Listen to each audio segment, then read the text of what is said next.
A good afternoon, ladies and gentlemen. It's a beautiful 18th of June, 2024. Coming up in this episode of the Crusty podcast, episode 293. That's right. It's pride, poverty, and persecution. All the help about pride this month, and a poverty report that was on national news, and some personal friends of mine that are being persecuted as we speak. All that and more come on the podcast, ladies and gentlemen. Listener and viewer discretion is advised because I will swear, I will smoke a cigarette, and I'll make some unkind gestures to the powers that be. See you in a bit. Hit it, sweetheart. Because I am hard, you will not like me. Yes, sir. There is no racial bigotry here. Here you are all equally worthless. From Western Canada, this is the Crusty Canuck podcast, a Canadian veteran's point of view on political, social, economic issues, and life. Here's Crusty. That's right, ladies and gentlemen, your episode 293 of the Crusty podcast, Pride, Poverty, and Persecution. Hello, everybody. I'm your host, Crusty Canuck. Hope you're enjoying yourselves thus far.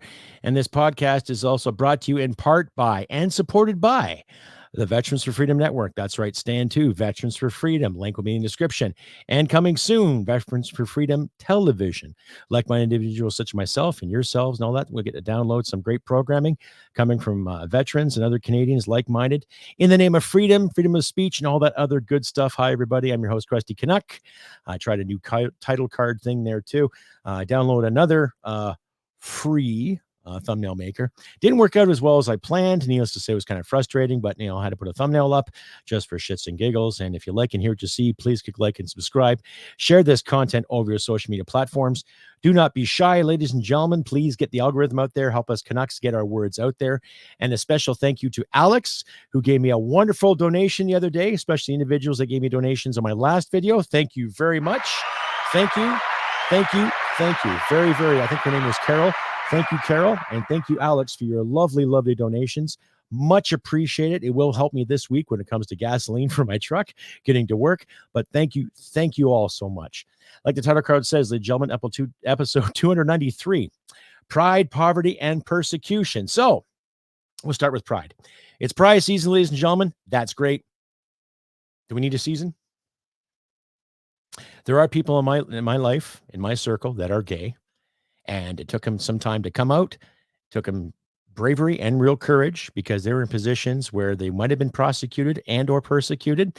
Needless to say, I love those people dearly, but we've had conversations where we don't really have to worry about a season because as a Canadian Forces veteran, as somebody who's actually seen combat and experienced warfare, we get one day and maybe a few days throughout the week that some channels put some memory and some remembrance ceremonies on television for us.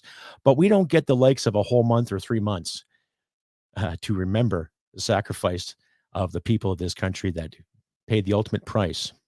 And I tell you this right now, from one veteran to you, to other civilians out there, it never fazed me who is gay or straight.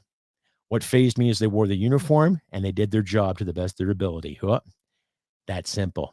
Okay. So when you talk about pride this time of year, when you talk about have to love yourself, yeah, you should love yourself every day, ladies and gentlemen. You should love yourself to the best of your ability every day, every minute of this life.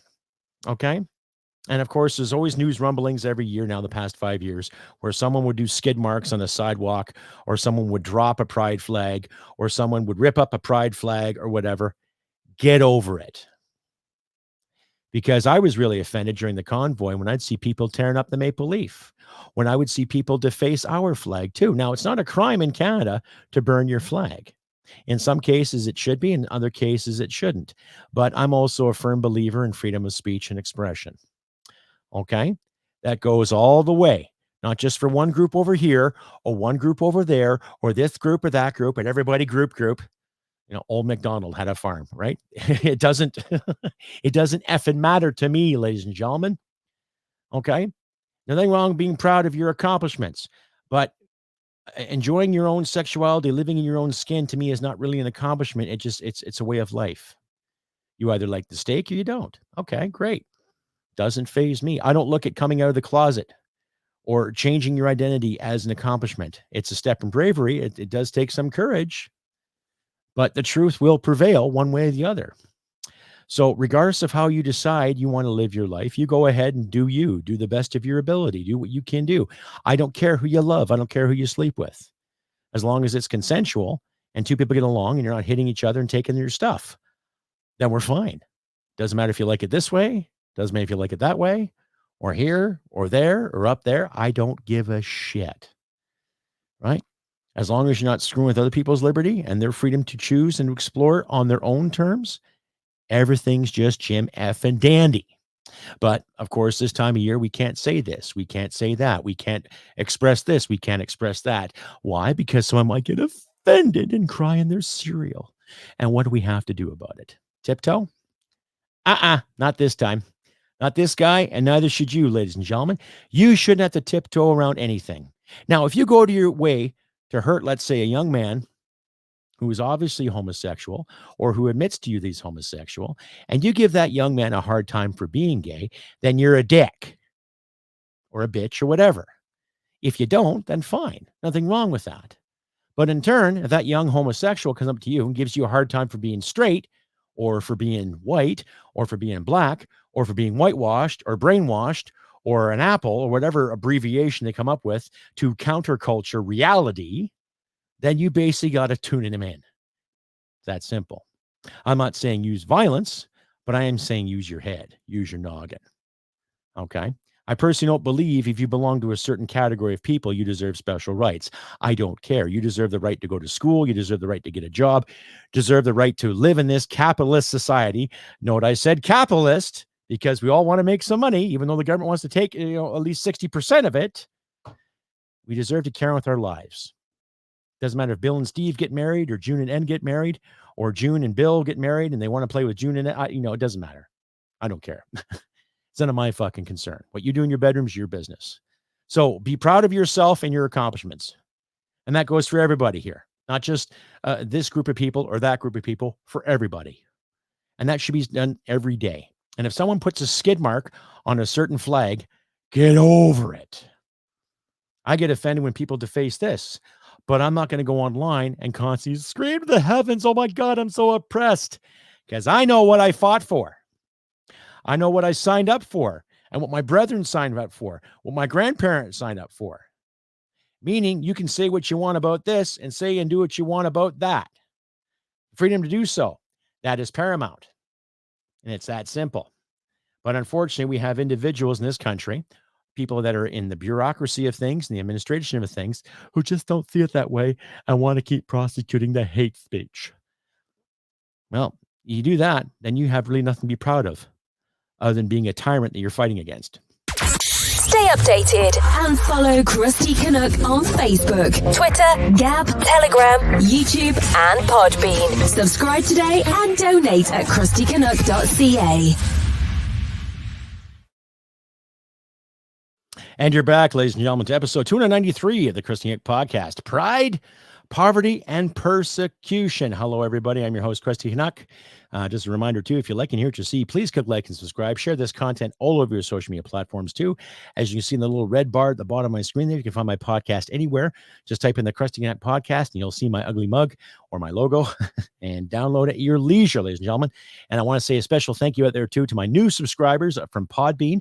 I have a couple there from Morocco, Philippines, Georgia, Virginia, California. I believe I saw a couple from Texas. So thank you very much to my American listeners and my new Canadian listeners too. Cheers. You guys are awesome.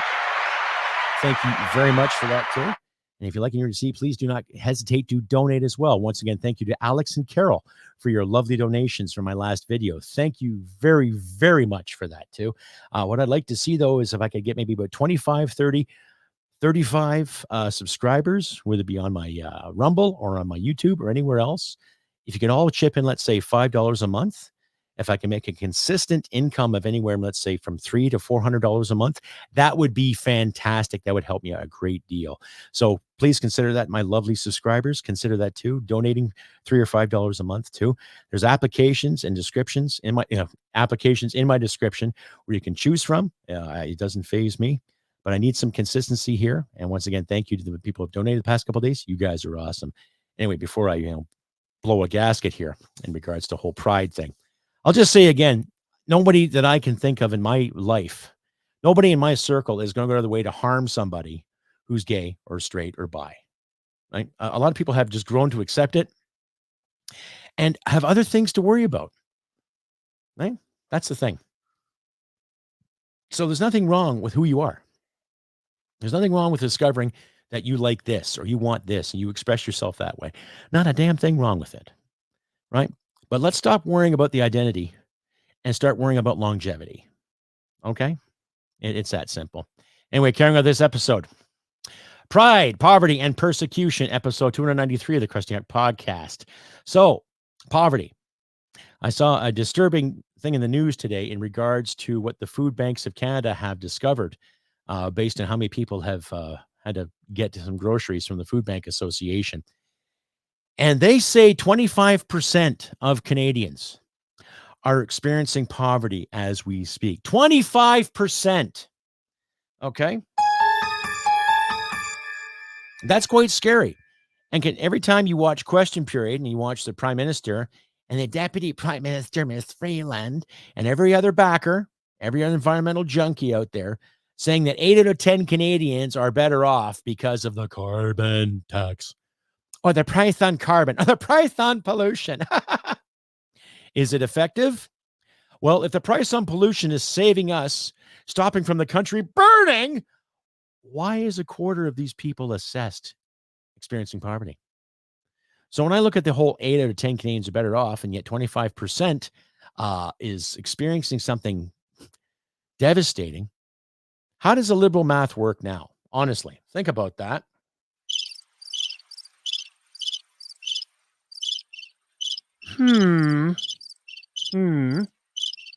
It doesn't, because it's a goddamn scam. It's a con. It's a tax. Just like this capital gains bullshit they keep promoting. And you look at the Twitter, the X feed, formerly known as Twitter, how they're lighting up all the time. You get people backing up these clowns. Oh, it's people paying their fair share. What are those 343 politicians paying their fair share? As I mentioned in the last episode, Nikki Ashton, member of parliament with the NDP, got her pee-pee slapped for spending $17,000 of taxpayers' money to go on a fucking holiday. $17,000. The average Canadian, that's about a third of their salary. Think about that. That's about a third of average Canadian salaries. That's a tax bill for the majority of Canadians, okay, over a period of a couple of years.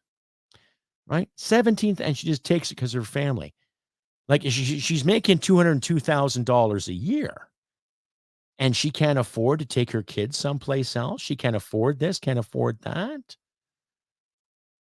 Yet she's got to bill the taxpayer $17,000, right? So when I hear about the math of people, having it better than we do you mean the Canadian people, or do you mean yourselves? Because you sure as hell don't mean the taxpayers. Stay updated and follow Crusty Canuck on Facebook, Twitter, Gab, Telegram, YouTube, and Podbean. Subscribe today and donate at crustycanuck.ca. And you're back, ladies and gentlemen, to episode 293 of the Crusty Canuck podcast. Pride, Poverty, and Persecution. Hello, I'm your host, Crusty. Hope you're enjoying yourselves. Hope you had a good weekend. I know it's Tuesday. I've had some extra work to do. Excuse me. I have to go buy some lumber today. I got to fix a staircase, but I'll be getting that sorted out as soon as I'm done recording this beautiful episode for all you beautiful people out there. So as I was saying, Nikki Ashton, member of the NDP, on the hook for 17 grand because she wanted to take her family on a holiday last year. What's funny, though, this happened last year, and now it's just coming to surface now. So it shows you who is in cahoots with Parliament to scratch each other's backs or do other favors to keep things closed and keep things hush-hush until something devastating happens. We've all heard that the persecution and the prosecution of the so-called individuals that might have colluded either with China, the communist side of China, India, or maybe Iran or other influences. Who knows? But when you look at this whole thing about poverty coming in this country, we can blame the inflation, and we can also blame the government spending, and we can blame this ridiculous carbon tax, not to mention extra taxes that are coming our way, like the capital gains. They sit there and tell us that, oh, it's not going to affect your primary residence, but it'll affect anything else you own, i.e., let's say a few acres of land, a cottage, a resort, a getaway of some sort. And I'm not saying every Canadian owns a resort, but there are people in my lives that have a secondary property they like to go to in the summertime, like a cottage or a cabin or a park where they use their trailer. Okay.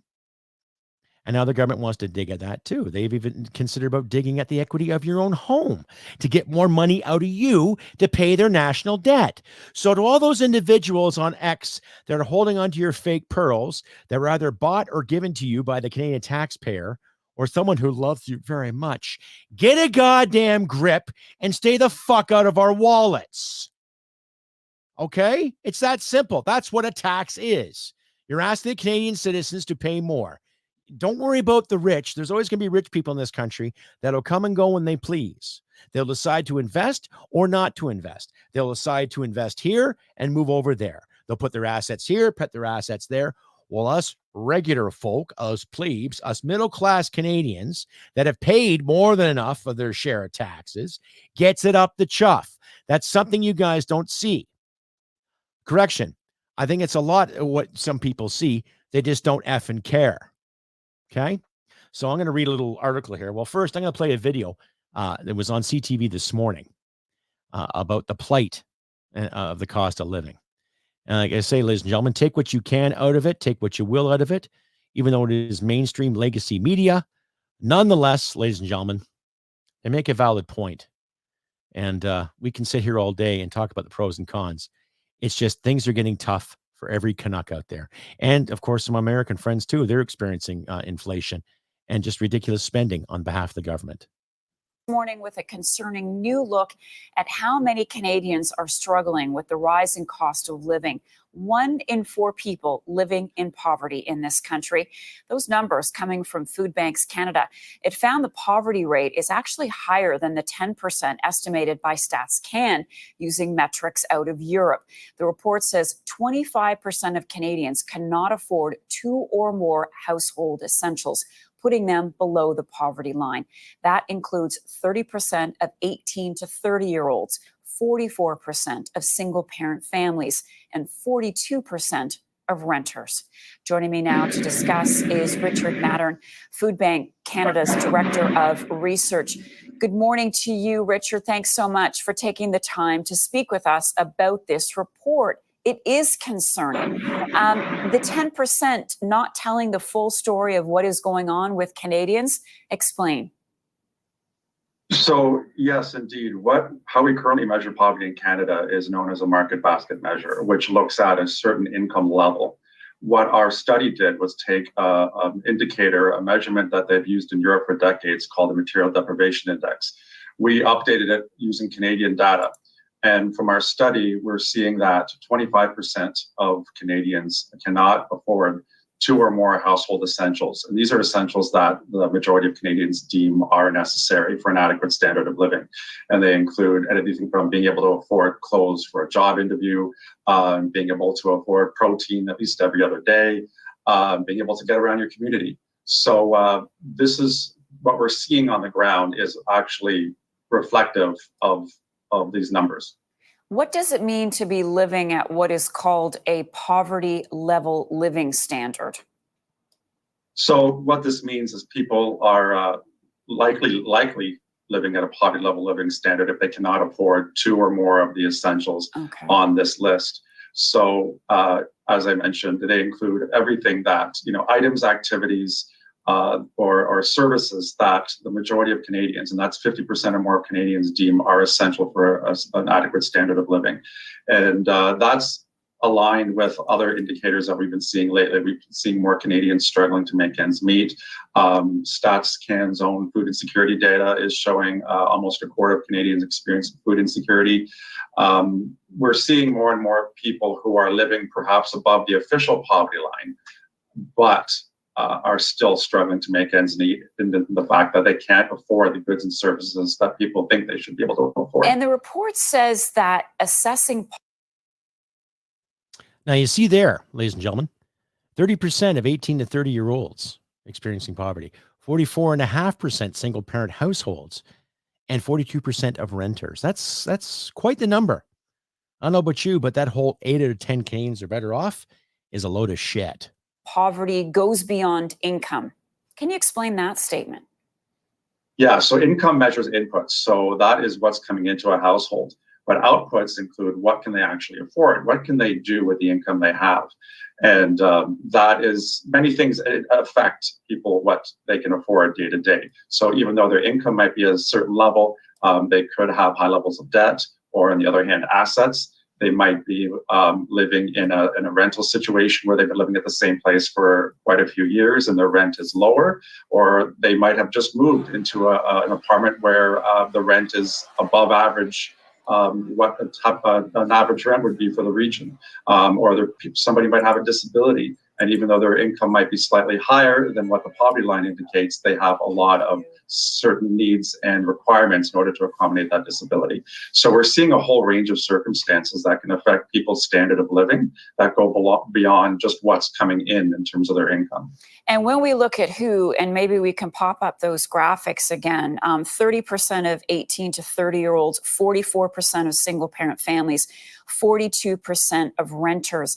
Is there anything about those numbers, those stats that stand out to you, Richard, that surprise you? Well, so nothing unfortunately surprising. This is all reflected in what we're seeing in terms of recent data among food insecurity, how households experiencing food insecurity amongst those coming to food banks. We're seeing more and more people in that actually 18 to 30 age category who are coming to food banks, many who are struggling to have stable work, and in many cases are paying very high rental costs. And that also leads to the 42% of renters experiencing poverty level standard of living. So these numbers are indicating perhaps we need to look at other ways to measure poverty that in turn will help design better poverty reduction programs that target those groups. Yeah, ways to get out. Richard, thanks again for being with us. Richard Mattern is the Director of Research with Food Banks Canada. Well, that's pretty self-explanatory, ladies and gentlemen. Honestly, that is pitiful. That is extremely pitiful, right? So I guess that whole 8 out of 10 Canadians are better off because they're getting more money back. More money for what? More taxes? Perhaps they might invest some of that magical money into some property that you're going to tax us on. It just doesn't work out. And the fucking powers that be know it too. Stay updated and follow Crusty Canuck on Facebook, Twitter, Gab, Telegram, YouTube, and Podbean. Subscribe today and donate at crustycanuck.ca. And you're back, ladies and gentlemen, to episode 293 of the Crusty Canuck podcast. That's right. Pride, poverty, and persecution. Hello, everybody. I'm your host, Crusty. In case you're just tuning in, thank you very much to those new subscribers I have on the tube and on Rumble. Thank you very much. You guys are awesome. And I want to say thank you to those people that donated the other day too. I believe Carol and Alex. Thank you. You two are just wonderful human beings. Thank you very much.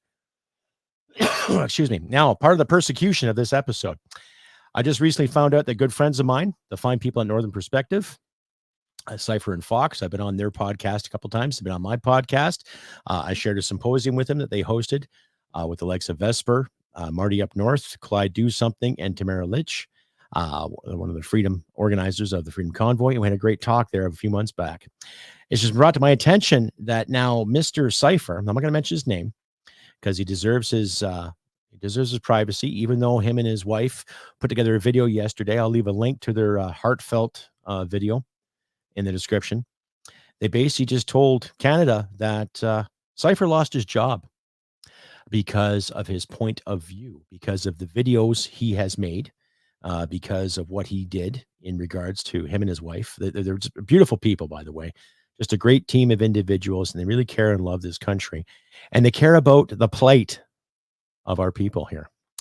And basically what they did is they put together a great video series in regards to the ArriveCan app, the Arrive scam, affectionately known, the amount of millions and millions of almost maybe $1 billion into these programs to line the pockets of a handful of individuals rather than put together an actual application that was supposed to help people.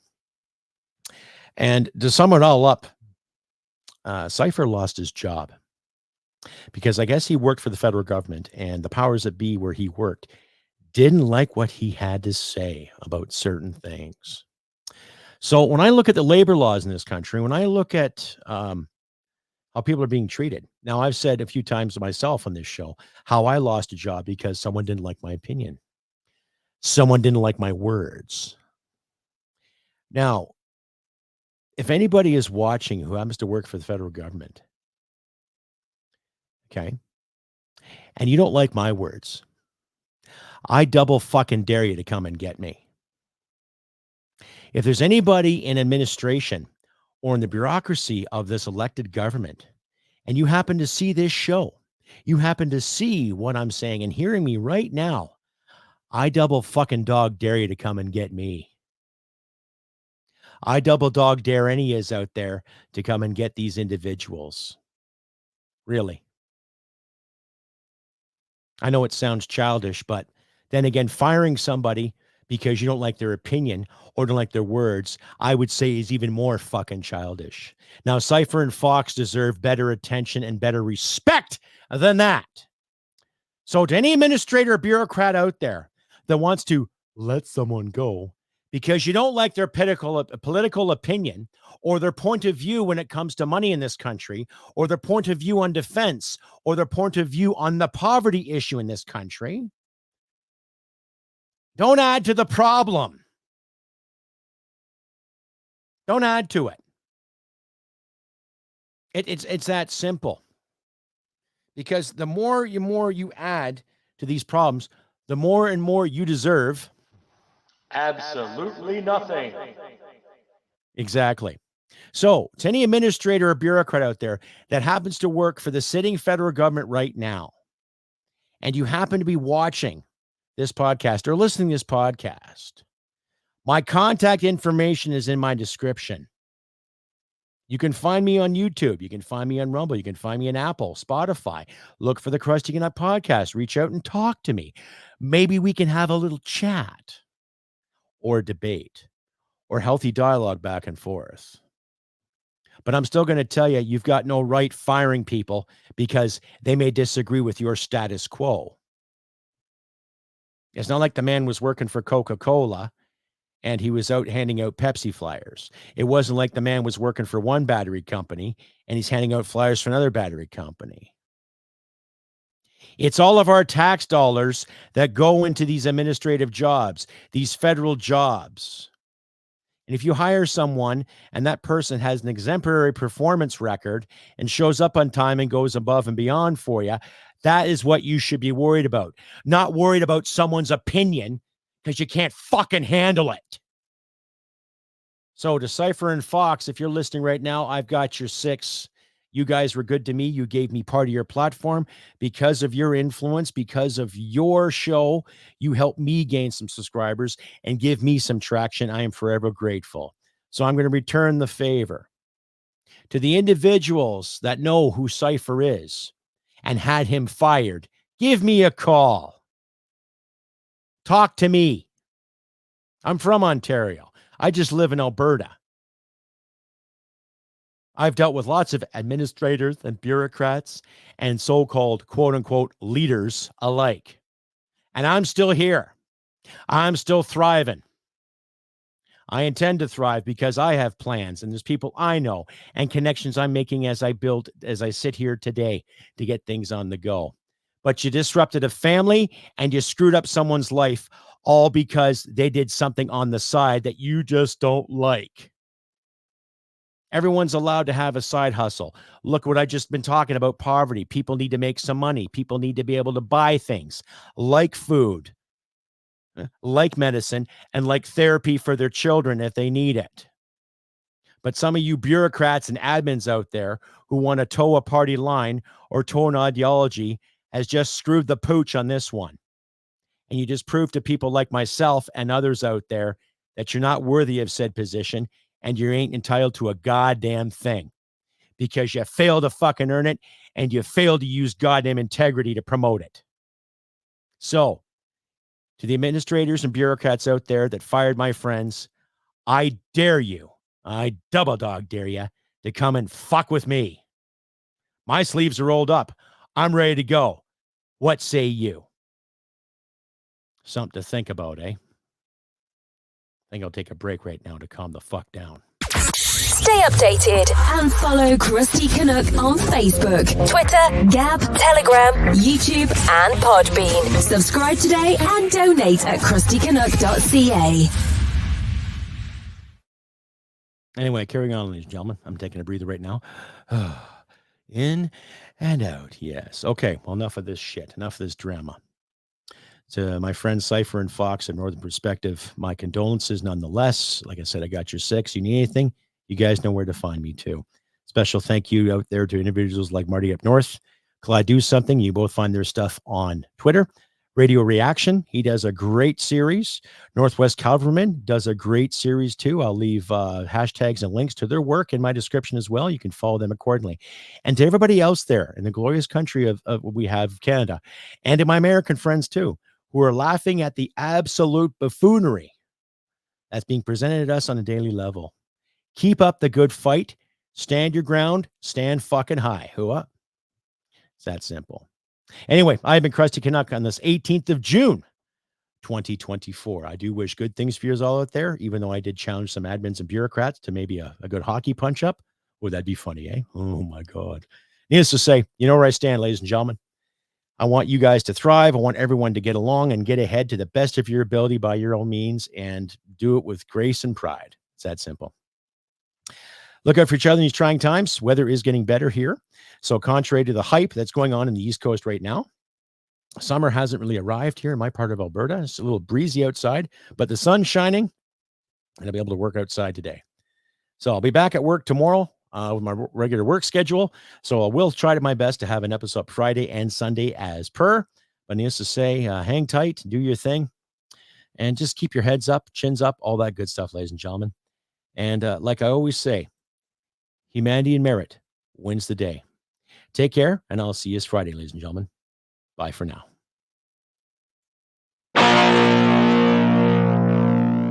Hit it, sweetheart. Because I am hard, you will not like me. Yes, sir. There is no racial bigotry here. Here you are all equally worthless. This has been another episode of the Crusty Canuck podcast. Stay sane and thank you for listening. From Western Canada, this is the Crusty Canuck podcast. To my brothers and sisters, I will never forget. Hooah.